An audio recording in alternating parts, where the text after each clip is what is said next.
Finally. It's finally here, the long-awaited. It's time. A Red River shootout.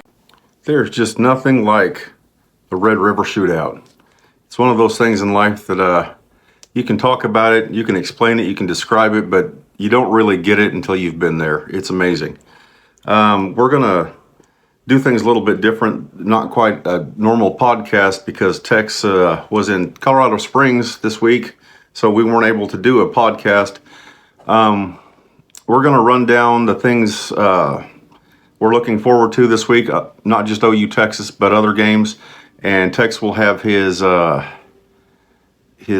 12 power rankings that he submits. We'll have that video from him from Colorado Springs with Pikes Peak in the background again.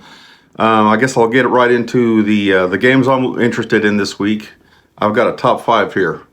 I've got a UCF at Kansas. Kansas, I guess, will still be without their starting quarterback, so they won't be quite at full strength. Kind of strange situation with him. But UCF, what happened last week with them and Baylor really surprised me. They were in control of that game the whole time, and then there at the end, I guess they just kind of fell apart. Baylor came roaring back and won the game. So I'm interested to see how both of those teams respond to those losses. Kansas put up a good fight in the first half against Texas, but then as all the Texas games this year seem to go, so far anyway, Texas really came on strong in the second half, and it'll be interesting, like I said, to see how Kansas responds to that. So those two are playing each other, and I think they're pretty evenly matched. They're both good teams, I think. Number 4, I've got LSU at Missouri. Missouri's a surprising team this year, and LSU is not quite as good as I thought they might be. They're both undefeated. Battle of the Tigers in Missouri, and it'll be interesting to see who wins that SEC West battle, I think. And number 3, I've got Alabama at Texas A&M. A&M is doing fairly well this year. That one's in College Station, and Alabama's had trouble there before, and like a lot of us have said, and people all over the country seem to be noticing, Alabama seems not quite as strong as they normally are. So it'll be interesting to see if A&M can pull off the win there, or if Bama's going to go down to College Station and just be Alabama. Number 2 may not be interesting to a lot of people, but it is to me because it involves my Wyoming Cowboys. They've only lost that one game this year, and that was to Texas. That was in Austin with their backup quarterback. So they put up a pretty good fight. And other than that, they haven't lost. And this game's in Laramie. And something special just seems to be going on up there, up in War Memorial Stadium. And they're playing Fresno State, who's unbeaten and ranked and looks really good. So that should be a heck of a fight. A really good game in the Mountain West. And, of course, number 1 has to be OU Texas. Everybody says that's the biggest game in the country this week, and for good reason. They're both unbeaten, the first time since 2011. Hopefully the game goes like that game went. The Sooners put it on them pretty well there. That was Brent Venables last year before he went to Clemson, and his defense had a really great showing, and the game was really never in doubt. So hopefully it'll go that way again. So Texas's games, it's interesting. They seem sluggish almost in the first half this year, but they really poured on us in the second half against everybody, including Alabama. They really need to start faster in this game with Oklahoma, because OU does start fast, and from years past, the experiences I've seen in person, if OU jumps on Texas early, it may be a long, ugly day for the Longhorns and a beautiful day for the Sooners. They really need to start faster than they've been starting. With OU's defense, I don't see that happening. Texas seems to wear people down in the second half, and what have we heard all season and into the preseason camp? Competitive depth. And it's proving true with this OU defense. They played like, or they've been playing about 30 players on defense every game, which is amazing.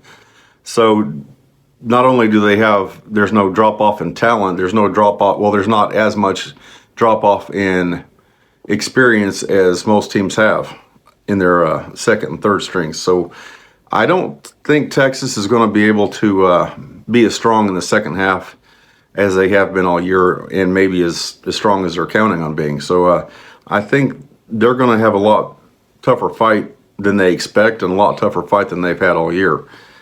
I'm not going to do predictions on this game because anything can happen. Anybody that knows anything about OU Texas knows that anything can happen. I'm pretty confident in a Sooner victory, despite what happened last year. That's like a lifetime ago. The Sooners team is completely different than it was last year, and we've got Dylan Gabriel in the game, who's playing just amazing. He's putting up Heisman-like numbers, honestly. So that's my rundown on things. Oh, I was going to do one more thing. I thought about, or I always do, all the memories from OU Texas games I've been to. And I guess I'll share a couple stories from the first two that I ever went to. Way back in the dark ages of the 90s. Went to the 1995 game. For those that don't know, the college football didn't have overtime until 1996. So before that, at the end of the game, like in 1984 or 1976, they just tied. OU and Texas did. So that happened again in 1995. The first half, Texas, at halftime, they were up 21-3 on OU. And I mean, it's not really all that surprising, and it wasn't then because it was the 90s and life wasn't great as a Sooner fan. But then our Sooners came roaring back, and they outscored the Longhorns 21-3 in the second half, and the final score was 24-24. Fast forward one year, I went with a bunch of friends, and I didn't have a ticket, and I just they invited me last second to go down there and just hang out in Dallas and party. And two of them did have a ticket, and so we went to the fairgrounds, and I said, I'm going to try to buy a ticket. And so I found somebody. He was selling one ticket for $50, which everybody thought, well, that's outrageous. We're, I think, like 20-point underdogs or something crazy. We were 0-4. OU hadn't won a single game that year, 96. It was terrible. We just lost to Kansas at home, lost to Tulsa at home that year, lost to TCU. It was bad. And so nobody in the world thought OU had a chance of beating Texas that day. But I said, well, you know what? Rivalries are crazy. Anything can happen. I've heard a bunch of crazy stories about this game. So if OU ends up winning this game and I didn't buy this ticket, I'm going to kick myself forever. So I went ahead and bought the ticket. And a lot of them were just shaking their head at me like, that's nuts. So sitting there by myself, well, not by myself, but nobody I knew around me. And wasn't perfect by any means. They made their share of mistakes, but then so did Texas, and OU just kept hanging around. And the longer it went, the longer you thought they might pull this off. And Jarrell Jackson had that kickoff return for a touchdown, and that really sparked everything for OU. And so they came back, and at the end of regulation, the score was, wouldn't you know it, 24-24. The difference being this time, first year of overtime. So everybody's looking at each other like, well, this is different. What's this going to be like? So played overtime. Texas got the ball first, and OU held them to a field goal. So it's 27-24 Texas. And then OU got the ball. And they drove down the field, and anybody that was an OU fan back then, I'm sure they can relive this play in their mind of James Allen diving across the goal line and winning OU Texas against all odds. Sooner magic, honestly, really. It was amazing. And, of course, the south half of the Cotton Bowl is going nuts. And I guess the north side, all the burnt orange people, they're just standing there in disbelief like, did that just really happen? But yeah, it happened, and it wasn't a great year. That was John Blake's first year, his first win, and of course things didn't go well for him or the Sooners. But that is a great memory I have, and I always will remember that like it was yesterday. It was a great day, and so we met up with the rest of our friends later, and they're like, "Wow!" And we're like, "Yeah, you should have gone to the game. I told you, anything can happen." And so then we partied in Dallas that night and came home, and it's just a great memory. And most of them have been when I've gone. Unfortunately, this year won't be able to. I've got that in common with Brett Yormark. I won't be at the OU Texas game. He chose not to go there. I couldn't swing it. It was too expensive. But we will be there one way or another next year. Our first year in the SEC, me and Tex will be. One way or another. And like I said, he's got video coming up from Colorado Springs where he talks about this past weekend's action and his power rankings and a little bit about OU Texas. So I think that's my part of the video. I was doing it on my phone. It might look different from the Zoom we did. I'm not that familiar with Zoom, and I didn't really want to take the time. I'm trying to get this video up and going on YouTube. So I did it with my phone. And hopefully it'll turn out all right. But anyway, thank you all for watching. And as always, Texas sucks. All right, I'm going to give my score predictions of the games this week. The biggest game of the week is Oklahoma and Texas across the nation. Two top 13 teams currently. When the rankings come out later today, I'm hoping the top two matchups. I'm anticipating College Game Day on ESPN, live from the State Fair of Texas, the home of the Cotton Bowl, as well as possibly Big Noon Fox may be there. I don't know. We'll see. I have not looked yet. Paul, I don't know if you have looked at that yet, know where they'll be broadcasting live from. But based on the games this week, the Big Noon kickoff game is Ohio State, Maryland, I believe. So not a great game. So we'll see. But OU Texas will be, I think we'll see more of what we saw early on in the 2000s. Two great top 10 teams, offense, defensive side of the ball, just really clicking. I do think it'll be in the 20s. So 27-20, 30-10, 30-23. I'm going to go with 30-20. Now, I could see this game being a la 2001, low scoring, offensive struggles on both sides of the ball.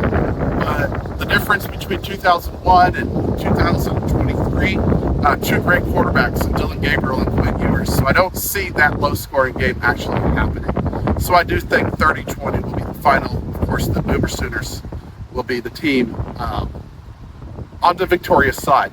Houston has a bye week this week, so we get a little chance to rest. So a big W for my Cougars. Hopefully not the last one we experience this season. It's going to be difficult season coming ahead after the bye week. We got three of the top four teams in the Big 12 right now competing. And so coming out of the bye week, they have West Virginia at home then on a Thursday night. And then the following Saturday, Texas comes to Houston for the first time in over 20 years. Renews that rivalry for this 1 year. Houston fans could be loud and proud. Of course, we could be on another losing streak at that point. So we'll see how the fan attendance, if the stadium's mostly burnt orange or not. Then the following week, we go up to Manhattan, Kansas, Little Apple, if you will, and play Kansas State. It's too early for predictions. Injuries can happen. Team performances can change. Unfortunately, as of today, I do see us going 0-3 in October, which would put us 2-6 on the season, which means we would have to win our final four games to get bowl eligible. So it's going to be a rough season down in Houston, to say the least, at TDECU Stadium. Tulsa, as I said, goes to Boca Raton to play FAU. I do think it's a win. I'm predicting 42-24. Very similar to this week, so it'll be a great game to watch. Wrap up this video. My power rankings coming to you. This week there was a lot of movement in at least the bottom half of the rankings. There's some in the top half, but down at the bottom I still have Oklahoma State. They're coming off a bye week, and so It's hard to move them. We still don't know who they are. They had lost to South Alabama a couple of weeks ago at home. South Alabama got beat like that last week. So a lot of people were considering South Alabama to be a top Group 5 team. They lost. So it's hard to consider them that. So they're at 14. Right above them, not by much, is unfortunately my University of Houston Cougars.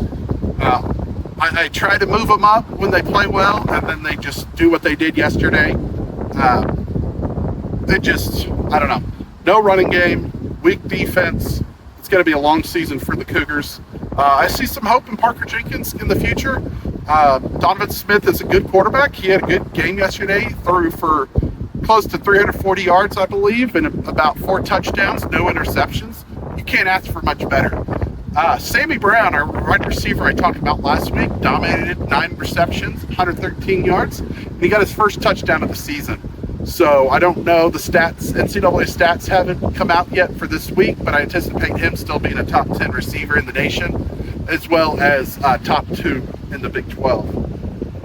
So then I'm going to move, let's see, Iowa State up to 13th. They played well against Oklahoma. Their defense struggled in the first half. Well, their defense struggled the whole game. They have a good quarterback, scored 20 points for him in the first half. Fortunately, they fell flat in the second half, and I don't see them doing much more the rest of the season. So I have Iowa State at 12. So Oklahoma State 14, Houston 13, and then Iowa State at 12. So right above them, I'm dropping UCF. UCF, what the hell are you thinking? A 35-7 lead in the third quarter, 35-10 going into the fourth quarter, and you blow it 36-35. You're not as bad as Houston, but come on, Knights, you got to do better than that. So I have you at 11th. 10th, I have Baylor Bears. Baylor came off a real strong comeback win against UCF, and that's why I have them just right above there. We'll see how they do the rest of the season. They've been inconsistent. So then just above Baylor, I would have Cincinnati. Cincinnati, you lost your second Big 12 game on the road against BYU. So just, again, these group of 5 teams are independent BYU that came up. BYU, I think, is the best of them all. But still not top half of the Big 12 by any stretch of the means. So TCU, I have you next. You lost on the road, or at home to West Virginia. They don't know who they are yet, I don't think. I think that puts them at 9th, if I remember correctly, where I am in my rankings. So 9th in the Big 12. 8th, I'm going to have Texas Tech. Texas Tech, you're coming on strong. You beat a weak Houston team yesterday, but you dominated in the second half, stretched the lead out. To kick off for return, great special teams, block punts for return for a touchdown. So those are the things you've improved on. So you can keep on moving up there. And then right above Texas Tech, I'll have BYU. BYU obviously got a good win on the road against TCU. Anytime you can go on the road in a Big 12 environment and win, things are going well for you. And then above BYU, to wrap up the actually no, that is so Kansas comes in at 5th.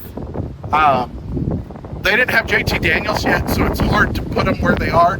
Had they had JT Daniels, could he have stretched that gap in the second half against Texas? We'll never know. Hopefully his injury, his back strain, isn't going to be too back spasms, whatever they were, won't be too detrimental to him, and he can come back soon. I'm going to leave Kansas State at 4th. Bye week for Kansas State. They have Oklahoma State this week in Stillwater. It should be a win for them, but the team that I have in 3rd is West Virginia, who I just think is red hot, top team in the league. Going into a bye week before that matchup with Houston. If that game was in Morgantown, it had a bigger storyline with Dana Holgerson's return. But, for what the Big 12 smack page on the Facebook calls the backbone of the conference at 3rd is nothing to be shameful of. Now we get to the top 2. As I said last week, top 2 are light years above the rest of the Big 12. Last week I had Kansas at third, and Texas just took it to the radar. I took it to the woodshed. And I still have Texas at second. They struggled in the first half against Kansas, against not having JT Daniels. Gave up 10 points. Could have been worse. I thought they should have scored more. Obviously, they did in the second half. Number one is Oklahoma going into the Red River rivalry. 1 and 2, Big 12. Hopefully top 10 when the rankings come out. Matchup. It's what America dreams for. It's what the Big 12 dreams for. Well, not anymore with Yomar, but it's the game that's dominated Big 12 for the past 25 years of its history plus. So looking forward to that game in Dallas. I'll do a video later this week talking about Dallas, and I'll give some tips, trades, since it's my hometown, of what to do while you're in Dallas, and how, when I experience the Red River rivalry, what I enjoy doing. So that leaves Oklahoma at the top. Great offense, great defense. Running game's got to improve, and I think that's a week by week.